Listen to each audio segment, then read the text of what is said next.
Strategi pengurusan kesihatan lembaga tabung haji lebih fleksibel menerusi inisiatif klinik pakar bergerak yang ditempatkan di maktab-maktab penginapan. Langkah proaktif itu bagi memastikan tahap kesihatan jemaah sentiasa berada pada tahap terbaik menjelang kemuncak operasi haji. Laporan lanjut bersama Syafina Osman dan Fazli Muhammad.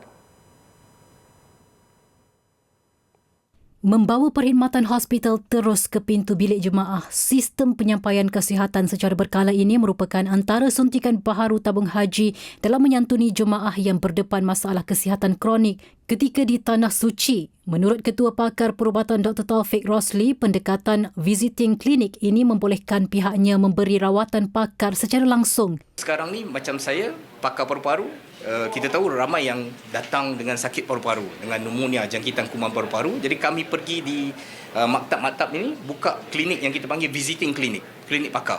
Jadi pesakit boleh direct jumpa klinik pakar berbanding dia terpaksa menunggu turn step by step tu. Jadi kita bypasskan step tu, kita pergi. Jadi instead of pesakit datang ke arah kita, kita yang pergi. So kita merakyatkan sikit perkhidmatan kesihatan kita ke arah jemaah. Itu juga memberi peluang kepada kami untuk tagging pesakit-pesakit atau jemaah-jemaah yang high risk.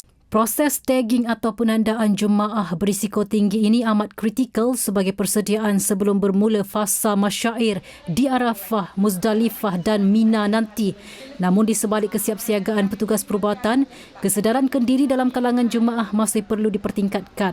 Dr. Taufik mendedahkan segelintir jemaah masih mengabaikan rutin penting seperti culas mengambil ubat mengikut jadual dan kurang minum air bersih.